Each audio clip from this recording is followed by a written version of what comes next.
Hello दोस्तों, आज की कहानी का शीर्षक है चुड़ैल का बदला। तो आइए आज हम डरावनी कहानी सुनेंगे। तो चलिए स्टार्ट करते हैं। एक बहुत ही खूबसूरत गांव था जिसका नाम था बीरनगर। यहाँ सभी लोग बहुत खुशी खुशी से रहा करते थे। गांव में सब कुछ अच्छा चल रहा था और इसी बीच अमेरिका से एक फैमिली अपने पुश्तैनी घर में रहने आती है। उस परिवार में पति पत्नी और उनका छोटा सा बेटा था जो अपने हवेली में रहने आए थे। सभी के आते ही गांव वालों में खुशी की लहर दौड़ पड़ी, क्योंकि यह फैमिली कोई और नहीं बल्कि इस गांव में रहने वाले एक पुराने जमींदार की थी और गांव वाले उनकी बहुत इज्जत करते थे। सब कुछ ठीक चल रहा था, लेकिन अचानक एक दिन इस परिवार के बच्चे की तबीयत अचानक बिगड़ने लगती है।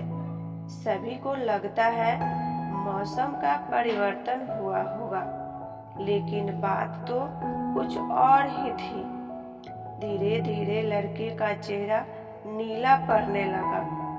आनन फानन में परिवार ने डॉक्टर को बुलाया और डॉक्टर को भी कुछ समझ नहीं आया, तो उसने पास में ही बने एक हॉस्पिटल में अपने स्वास्थ्य परीक्षण के लिए आमंत्रित किया ताकि बच्चे की बीमारी का पता लगाया जा सके।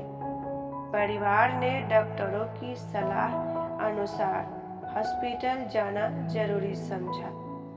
सारे परीक्षण होने के बाद भी कुछ नहीं हासिल हुआ। जैसे ही सारा परिवार गांव पहुंचा, तो गांव के कुछ बुजुर्गों ने बच्चे की हालत देखकर उन्हें ओझा के पास जाने को कहा। आज भी गांव में पुराने रीति रिवाज के अनुसार झाड़ फूंक करके इलाज करने की प्रथा कायम है।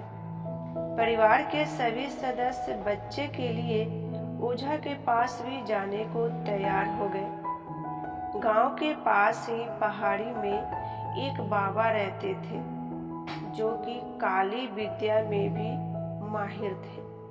जैसे ही उनके आश्रम की सीढ़ियों में वह बच्चा अपने परिवार के साथ पहुंचा, तो ओझा जोर जोर से चिल्लाने लगे, तुम क्यों आई हो? तुम क्यों आई हो? इतने वर्षों के बाद भी तेरा बदला शांत नहीं हुआ। यह सब सुनकर बच्चे के माता पिता और गांव वाले दहशत में आ गए।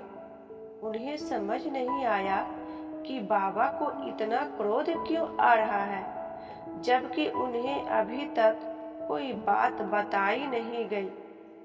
लेकिन बाबा तो काली माया में प्रांगत थे। इस वजह से उन्हें रूहानी ताकतों का पहचान आता था। सभी लोगों ने आश्रम में प्रवेश किया, लेकिन बाबा ने केवल उस बच्चे को पास आने को कहा। बच्चे की हालत बहुत ही खराब थी।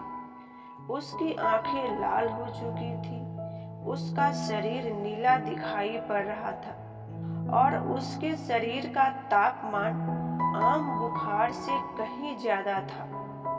ओझा ने विभूति उठाकर के बच्चों के मुंह पर फेंका। बच्चा जमीन पर लेट गया और जोर जोर से हाथ पैर हिलाने लगा।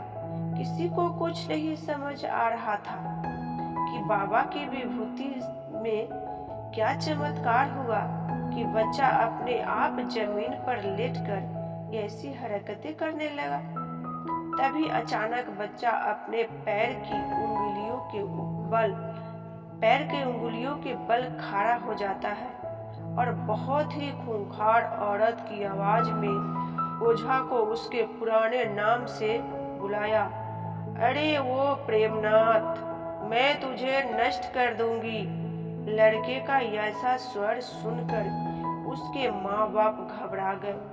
लड़के को इस अवस्था में देखकर उन्हें कुछ समझ नहीं आ रहा था कि ऐसा क्यों हो रहा है। तभी ओझा ने एक मंत्र पढ़कर बच्चे को अपने काबू में किया। सारे गांव वाले ओझा से पूछने लगा, बाबा ये सब क्या है? यह बच्चा ऐसा क्यों कर रहा है? तभी ओझा ने बताया कि इसके अंदर कोई चुड़ैल आ चुकी है, जो कि आज 70 साल पहले चोरी के आरोप में जिंदा जला दी गई थी। उसे ऐसी सजा देने वाले कोई और नहीं बल्कि इसी बच्चे के दादाजी थे, और वह चुड़ैल अपना बदला लेने इसीलिए आई है क्योंकि वह गर्भवती अवस्था में जिंदा जली थी और उसके कोख में पल रहा मासूम बच्चा भी जल गया। इसी वजह से वह उस वंश बच्चे को भी दर्दनाक मौत देना चाहती है ताकि उसका बदला पूरा हो सके।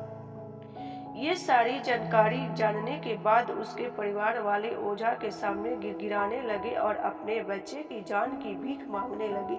तभी ओझा ने अपनी घोर तपस्वी शांति से मंत्रों के उच्चारण कर साथ उस चुड़ैल को मासूम बच्चे से बाहर निकाल दिया और कुछ ही क्षणों में बच्चा समान हालत में आने लगा।